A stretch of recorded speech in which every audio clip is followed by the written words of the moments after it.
muito curiosos. Mas vamos também falar com a Hernani Carvalho, porque hoje é dia de crime, diz ele.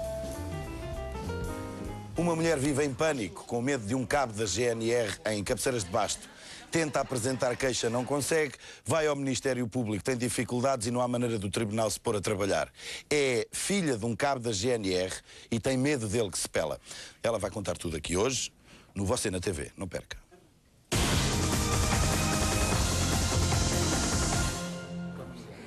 Pois muito bem, tenta a sua sorte, ligando para o 760-100-900. Continuamos com muito dinheiro em jogo, 4.000 euros em jackpot acumulado.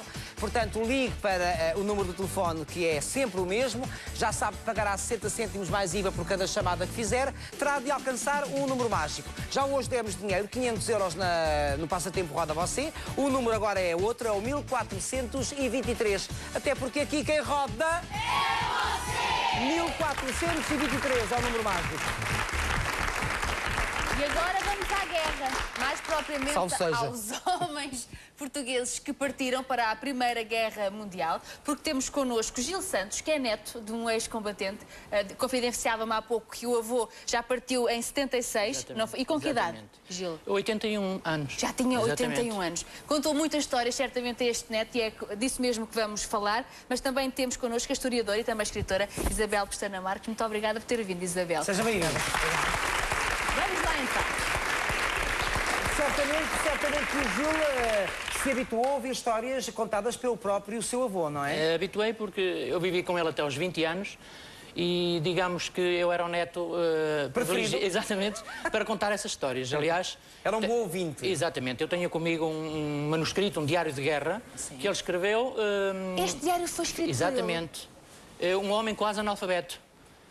Escreveu as suas memórias e eu e o meu filho, que é médico em Santa Maria da Feira, vamos editar esse diário. Vai-se chamar de Chaves, Jacopinhaga, a saga de um combatente, porque de facto ele fez um percurso sui generis na guerra. Estamos a falar do senhor seu avô, que é transmontano? António Pereira dos Santos, nasceu no Concelho de Valpassos, viveu depois no Concelho de Chaves. E ele gostava mais de falar de quê? Ele falava de tudo e das desgraças que sofreu e da miséria, digamos, que sofreu na Primeira Guerra. De facto, as pessoas em Portugal não estão muito familiarizadas com esta problemática. De facto, os heróis... Nós estamos mais familiarizados com a Segunda Guerra Mundial. E muita gente, recente, aliás, eu falava ontem com a doutora Isabel sobre isso, muita gente acha que nós não participamos na guerra. Mas quantos portugueses foram, Isabel? Bom, para a França foram cerca de 55 mil homens. Para a Flandres, não é? Exatamente. E algumas mulheres, não podemos esquecer as enfermeiras. Eu acho que apesar de tudo, bem, eu não sou tão pessimista assim, eu acho que apesar de tudo há muitos portugueses que sabem da nossa participação, até porque há muitos monumentos de norte a sul do país. Claro. Eu, por exemplo, vivi muitos anos em Coimbra e há o monumento aos combatentes da Primeira Grande Guerra. Em quase todas as cidades e vilas existem. Exatamente, não é? Aqui em Lisboa também. Só que isso passa um bocadinho ao lado das pessoas. Mas passa mais. Já foi há muito tempo. Da nossa memória, não é? Foi há muito tempo e as pessoas não leem. Há pouca coisa. Já não há nenhum combatente ou ex-combatente vivo. Mas há muito pouca coisa publicada. Que a Isabel já contou, era francês. Foi o francês, o último combatente dos aliados, neste caso francês, morreu há cerca de 15 dias, tinha 110 anos. Aliás, foi notícia. E estava extremamente 110 conhecido. anos. Até teve honra de fundal de Estado. Exatamente. Porque, de facto, representa todos os combatentes que participaram na guerra. E todos os aliados que combatiam contra a Alemanha, não é? Exatamente. Mas estávamos a falar então do senhor seu avô. Era um ouvinte atento das histórias que ele contava. Certamente muitas dessas histórias, já aqui nos disse, tinham a ver com o horror da própria guerra. Exatamente, com a vivência. Sim. Coisas concretas que ele contava. Contava-me muitas coisas, entre elas contou-me uma...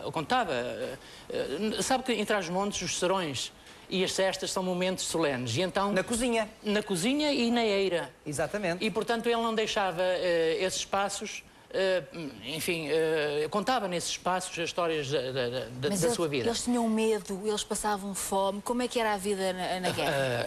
A vida na guerra era miserável, desde piolhos do tamanho de feijões, como ele relata aí no livro, desde comerem nabos como se fosse um manjar divinal, desde doenças de toda a espécie, mas a fome de facto e o frio eram os constrangimentos, eram de facto as maiores misérias que ele conta aí no diário. E era uma guerra guerra de trincheiras, até porque os cenários de guerra vão evoluindo, não é? Hoje já não há guerras de trincheira, mas naquele tempo era essencialmente a guerra de trincheira, não era? Exato, os portugueses tiveram que construir valas à semelhança dos aliados e viverem durante 2 anos de campanha na lama, na neve, nos tais piolhos, nos ratos, na poeira, quando estava melhor tempo, e nas trincheiras viviam, faziam lá tudo. tentavam sobreviver à guerra, tentavam manter-se no seu posto, alguns ficaram, outros não. Mas tinham momentos de lazer onde cantavam o fado ou não? Sim, até nas próprias trincheiras. Há relatos, por exemplo, dos festejos do Santo António e do São João, em que faziam pequenos arraiais em silêncio, para que o inimigo não descobrisse que eles estavam a festejar e não disparasse para aquela zona. São relatos também que lhes chegaram a si, aliás, um livro destes resulta de muita pesquisa, de muita história também ouvida. São relatos de grande sofrimento? De grande sofrimento. Aliás, este é o quadro de qualquer guerra, não é? Sim, sim, mas neste caso temos que imaginar que vão 55 mil homens, a maior parte deles do campo, analfabetos, foram levados para a guerra sem saber muito bem porque é que iam. E sem saber quem é que iam combater certamente. Exatamente, era o Bosch, ele só conheceu que era o Bosch, não conheceu o rosto do inimigo. E alguns, por vezes, vão confraternizar com os próprios alemães. Sem saberem que são inimigos?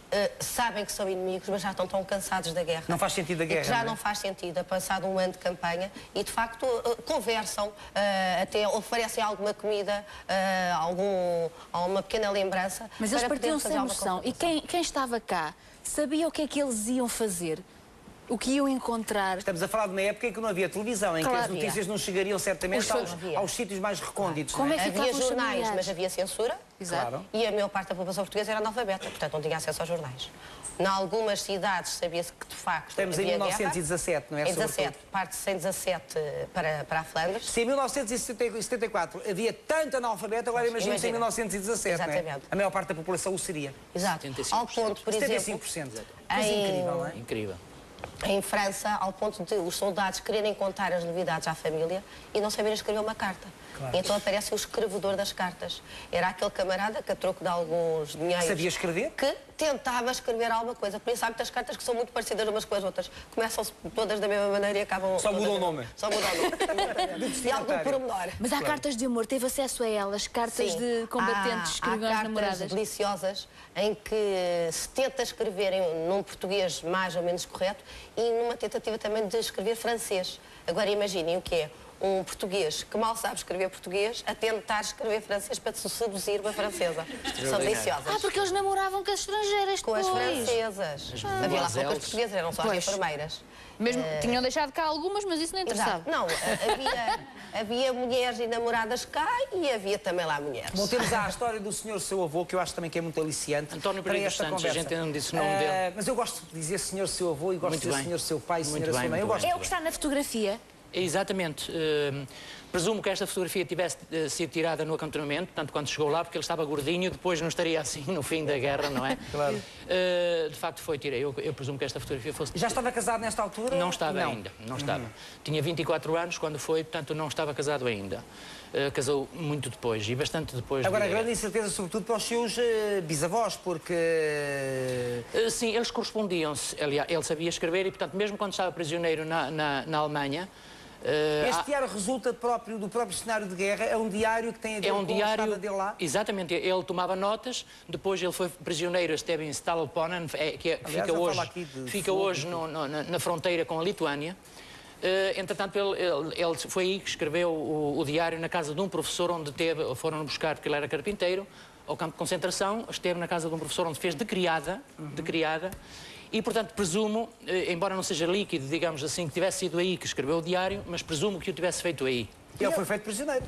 Ele esteve em 4 campos de concentração, sim. Fez um percurso sui generis como prisioneiro. Mas como é que era ser prisioneiro? Prisioneiro era uma coisa horrível, quer dizer, ninguém faz ideia, só lendo de facto, a doutora Isabel Pestana, por exemplo, nos livros que escreveu... Não havia o conceito de prisioneiro de guerra, que ainda hoje é atropelado, imagine-se nessa altura. Não havia. Eu só para dizer que eles tinham temperaturas de 20, 30 graus negativos, ficavam sem as botas, sem o capote, era a primeira coisa, e depois o frio e a fome eram coisas extraordinárias.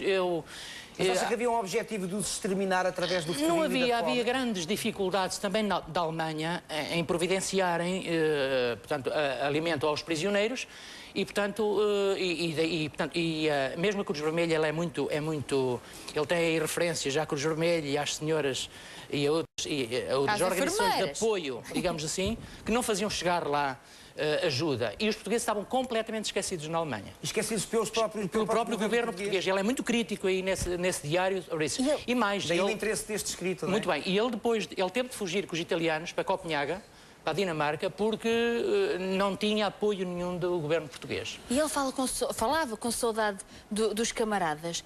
Ele falava com muita saudade dos camaradas, de facto, porque, como devem perceber, era entre os camaradas que encontravam algum refúgio, digamos, para o sofrimento que passavam, né, enquanto prisioneiros e mesmo enquanto ele viu morrer alguns ao lado, certamente. Muitos ao lado. Ele viu. Ele contava uma história muito interessante interessante sobre... Ele não fumava. E quando via alguém a fumar, contava-lhe sempre esta história. Um dia estava alguém num posto de vigia, de noite, e quis fumar, e desceu à trincheira, fumou, mas quando foi para o posto de vigia ainda levava o cigarro aceso. E quando quando puxou o último fumo do cigarro, dizia ele assim, porque o lume de noite é como a cal de dia, vê-se muito longe. Então nós fomos bombardeados e morreram 5 camaradas só por causa desse cigarro. E, portanto, ele não fumava por causa disso. E contava essa história a quem queria fumar, certamente. Exatamente, contava essa história a quem queria fumar. Quando está o regresso deles, como é que eles regressam? Como é que eles são resgatados dos campos de concentração? É depois do final da guerra, em 1918? Sim, os aliados depois montaram... A doutora Isabel poderá falar melhor que eu sobre isso. Os portugueses que não foram feitos prisioneiros vão ficar em França até 19. Até março de 19, porque não havia navios para trazer as tropas. Ou seja, há muitos combatentes portugueses que após a guerra vão morrer em França de doenças, por exemplo, pneumonia, tuberculose, ferimentos, os gases que provocavam tantas baleitas. Muitos regressaram os gaseados, como e muitos vão enlouquecer. Portanto, vai haver muitas atitudes de pânico perante os bombardeamentos e as chamadas neuroses de guerra. E por isso muitos não vão sobreviver em terras francesas. Podemos associar a neurose de guerra, quer dizer agora o stress pós-traumático. Exato. Que muitos combatentes, alguns que eu tive a sorte de entrevistar, eles aos 90 e tal anos, tive alguns que me choraram à minha frente a contar. Portanto, as imagens eram nítidas. Sim, para eles era muito presente a guerra. Eles ainda aos 90 e tal anos viviam isso. Mas sabe que eu conheci alguns também, muito poucos, mas conheci alguns e falei com um ou dois há uns anos e uma coisa que me impressionava era o orgulho, ainda que não tivessem partido para a guerra sem perceber muito bem onde é que se iam meter, quem é que iam defender, o que é certo é que assimilaram depois aquela guerra com um grande orgulho. Todos eles se comoveram também a falar, e, portanto, mas era com orgulho que o faziam. É assim, não eram lágrimas de raiva nem de ressentimento, eram lágrimas de união. Por isso é que surgiu depois o culto do soldado desconhecido, da Liga dos Combatentes e do culto dos monumentos. Depois, na sequência. Há uma identidade própria. É assim, os homens que foram para a guerra e que regressaram vieram diferentes. E só eles é que sabiam o que tinham vivido. Mesmo contando aos netos, aos filhos, E não havia nenhuma raiva em relação à postura do governo português? Na época, sim. Muitíssimo. Na época, sim. Ao ponto da Primeira República ruir graças à Primeira Guerra Mundial e aparecer uma figura forte, um salvador da pátria, que vai depois ascender ao salazarismo. É um resquício da Primeira Guerra Mundial. Diga. Deixe-me só dizer uma coisa que vem a propósito relativamente ao stress. Eu assisti aos últimos momentos de vida do meu avô. Ele morreu em Loivos, que é uma freguesia do Conselho do Conselho de Chaves. Os últimos momentos de vida do meu avô era a vida na trincheira e a noite do 9 de abril. Mas ele estava doente? Morreu de velhice, digamos assim, mas nos últimos momentos ele viveu-os como se estivesse na trincheira. Portanto, era um desespero, uma coisa... Mas dizia alguma coisa, verbalizava alguma coisa? Tudo, verbalizava. Olha a granada, foge, amarra-te. Portanto, no momento da partida eram essas as memórias... Sim, isso estava gravado na sua... Como em todos, eu presumo. O discurso é comum. Claro, pelas leituras que fiz, o 9 de Abril, a Batalha de Lalis deve ter sido uma coisa onde morreram à volta 6 mil soldados numa noite. Não, na batalha morreram menos. Sim, mas foi muita gente e, portanto, deve ter sido uma coisa extraordinária. Portanto, na hora da morte, na hora da partida, aquilo que ele visualiza certamente eram os momentos que marcaram uma vida inteira, as cenas da Guerra Mundial. Exatamente. Portanto, isso diz bem, de facto, do que foi a Primeira Guerra Mundial. E a Isabel estudou durante quantos anos a participação dos portugueses na Primeira Guerra? Eu gosto muito de falar das idades, mas de facto é um estudo que já atingiu a maioridade, já tem cerca de 18 anos.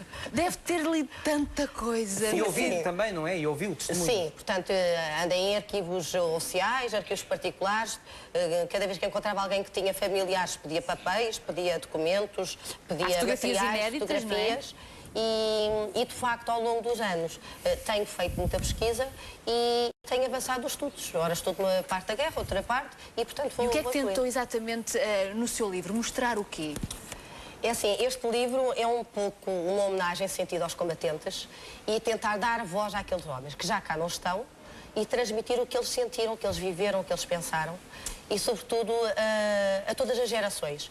porque há determinada geração que tem noção que Portugal foi para a guerra. Mas, por exemplo, as gerações mais novas não têm. Eu sou professora e tenho às vezes alguma... Eu acho que os mais novos nem sabem que Portugal teve uma guerra colonial, por exemplo. Alguns dizem que não foram à guerra. Discutem comigo que não foram à guerra porque o Salazar salvou os portugueses da Primeira Guerra Mundial. Portanto, é um anacronismo fatal.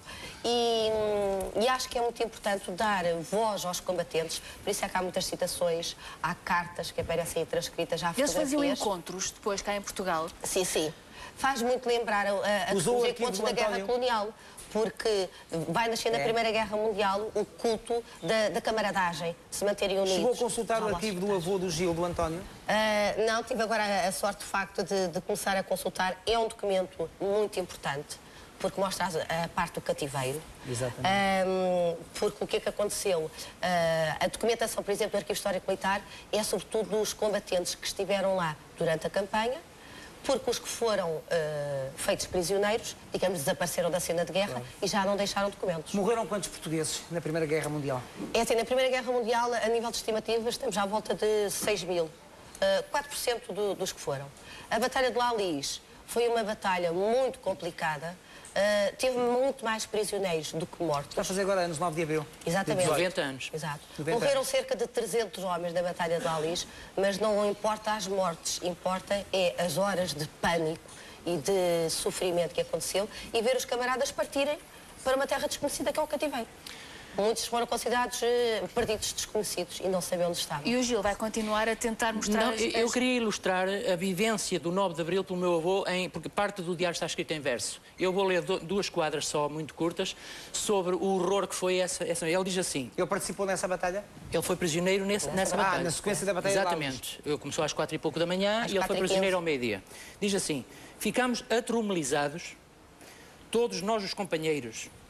O remédio era morrermos ou sermos prisioneiros. Com a fúria com que vinham, metiam muito terror. Pareciam os judeus a crucificar Nosso Senhor. Portanto, isto diz bem, de facto, do horror que foi ser feito prisioneiro. E depois, ele dizia muito isto. O alemão, quando chegou ao pé dele, disse: Café Drink Deutschland.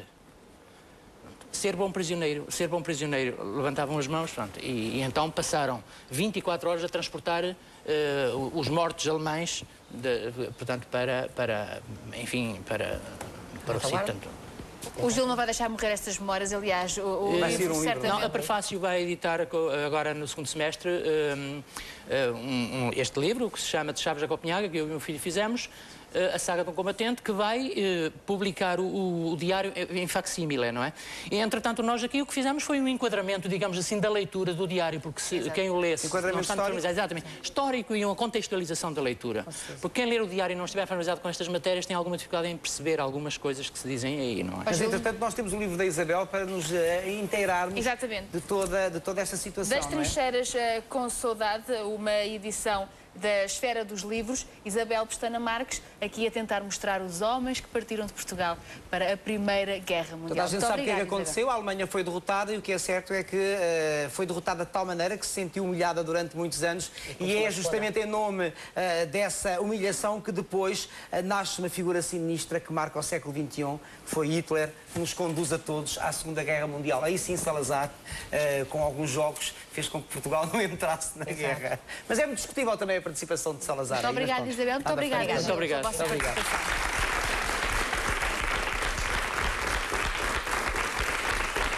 Vamos a um pequeno artista. Vamos, sim, senhor, vamos lá conhecer quem é este pequeno artista. Pois muito bem, é um artista que tem 7 anos, não é assim? É. E que tem os pais muito conhecidos. A propósito, tem uma mãe muito conhecida. Não te importas de